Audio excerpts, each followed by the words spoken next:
8:50. Julio Alberto Martínez.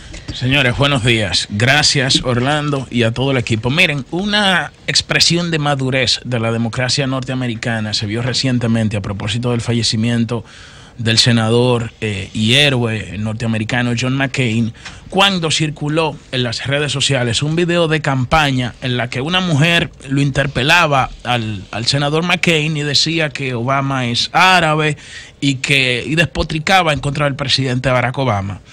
Y de manera respetuosa, John McCain le quitó el micrófono a esa señora y dijo que Barack Obama es un hombre decente, es un funcionario, es un político, un ciudadano de familia, y que ellos tienen diferencias en temas fundamentales de Estados Unidos y de la conducción de la cosa pública, pero que en el fondo ambos comparten la misma fidelidad e ideales por la que los padres fundadores de los Estados Unidos han luchado. Y esto se vio como una expresión de madurez. Y a propósito sobre eso, el periódico El País publica un editorial que se titula Elogio del adversario, que yo quiero que ustedes lo lean para que vean cómo en la política existen antagonismos y las contradicciones son naturales, pero tiene que desarrollarse dentro de un marco de respeto, tiene que desarrollarse con argumentos sólidos que puedan contrarrestar la idea y no basarse en cuestiones tan peyorativas y descalificaciones como nosotros vemos en las redes sociales en nuestro país. Miren, señores, en otro orden, el presidente de Nicaragua expulsó una misión de la Oficina del Alto Comisionado para los Derechos Humanos en Nicaragua, luego de que esta comisión emitiese un informe donde confirmaba las violaciones a los derechos humanos y los atropellos que estaba cometiendo el régimen dictatorial del presidente Daniel Ortega en contra de los ciudadanos, pero sobre todo en contra de muchos obispos de la Iglesia Católica que estaban marcando su distancia del régimen.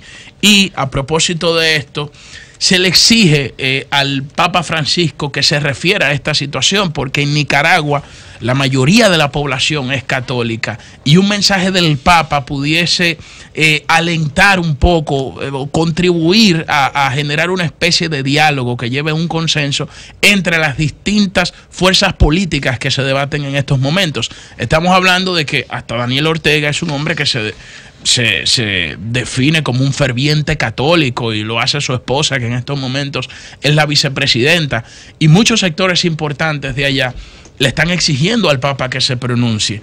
Y a propósito de esto también se le exige que se pronuncie con relación a la grave denuncia que hizo el fiscal general de Pensilvania con la gran cantidad de sacerdotes que abusaron sexualmente de más de 300 niños, de 1.000 niños, perdón, más de 300 sacerdotes durante varias décadas, como lo estableció la Suprema Corte de Pensilvania, y como esto ha contribuido a deteriorar mucho la imagen de la Iglesia Católica. Yo creo que se necesita una respuesta categórica, porque no basta con pedir perdón. No basta con pedir perdón cuando ha habido encubrimiento de un acto tan horroroso y tan deplorable como este. Y esto evidentemente que está contribuyendo y poniendo en entredicho la credibilidad del vicario de Cristo en la tierra. Miren, señores, en otro orden, la ley de partidos y agrupaciones políticas. Aquí era un clamor porque pensábamos que realmente se iban a regular los tiempos de la campaña. Y resulta que la ley... el que hace la ley hace la trampa. Ahora hay un tema de que, bueno, si usted no hace campaña, si usted hace campaña en un acto cerrado lo puede hacer. Si no, si la Junta se lo impide, le viola un derecho fundamental a expresión, a asociación, a reunión, pero continúa la campaña. Mañana el presidente Hipólito Mejía va a lanzar sus aspiraciones al país. Ya lo hizo el expresidente Leonel Fernández, que dijo que iba a recorrer el país. Lo hizo Carlos Amarante Baret, que nosotros dijimos, bueno, en Santiago, el primer precandidato en violar la ley de partidos. Entonces, uno dice, bueno, toda la panacea se centró en la ley. Ahora resulta que hay vericuetos y callejones por donde acortarla. Y tenemos ley y estamos en campaña. Sí. Tenemos ley, pero estamos en campaña. Eso como que dice, pero tenemos planta. Hay ley, pero sigue la campaña. Sigue la campaña igualito. Entonces, la misma Junta se había pronunciado, dijo, bueno, con el caso de la actividad del expresidente Fernández, de que la tenía que hacer, que lo había notificado con tiempo, pero bueno, yo creo que ahí eso va debilitando mucho la capacidad o la expectativa que tiene el ciudadano en la materialización de lo que establecen nuestras normas jurídicas. Y hablando de leyes, ya para finalizar, miren, hay que esperar la sentencia, las motivaciones de la sentencia del Tribunal Constitucional para conocer a fondo la opinión de los magistrados que declararon inadmisible el recurso interpuesto por este abogado y diputado del Partido Reformista en contra del transitorio que le impide al presidente Medina repostularse una vez más. Sobre esto hay todo un debate jurídico que lo que a mí me preocupa es que se presta mucho a tergiversaciones, porque está tan matizado en términos partidarios que se presta mucho a tergiversaciones. Se habla, bueno, que el presidente modifica la Constitución. Una Constitución no la modifica el Poder Ejecutivo, la modifica el Poder Legislativo, que tiene facultad de ley para someterlo, pero también lo puede hacer un diputado, pero lo puede hacer la Suprema, pero lo puede hacer la Junta Central Electoral. Son potestades que le otorga la misma Constitución al presidente. Se habla de que aquí se viola la Constitución constantemente, y yo, buscando y tratando de documentarme para poder esgrimir un argumento con solidez, busqué un manual de Derecho Constitucional del profesor Eduardo Jorge Prats, donde en un capítulo él habla sobre el mito de la inestabilidad constitucional en nuestro país. Miren, y citando a Manuel Arturo Peñavalle, mira lo que plantea Peñavalle. Dice que el programa constitucional de San Cristóbal, refiriéndose a nuestra primera constitución del año 1844, se ha mantenido en toda su significación como norma de derecho político de la República. Y luego agrega, si es cierto que la Constitución ha sido objeto de numerosas reformas y modificaciones, no es menos cierto que el espíritu de esos cambios no ha estado nunca en oposición con la doctrina adoptada en 1844. ¿Qué resulta? Que cuando nosotros vemos las modificaciones a la Constitución que se han hecho en la República Dominicana, que han sido muchas. 39. Y de esas, casi 25 solamente abarcando el tema de la repostulación y la elección. ¿Qué pasa? Sí, no, pero ¿qué pasa? Que aquí voy con el tema de la confusión de los conceptos.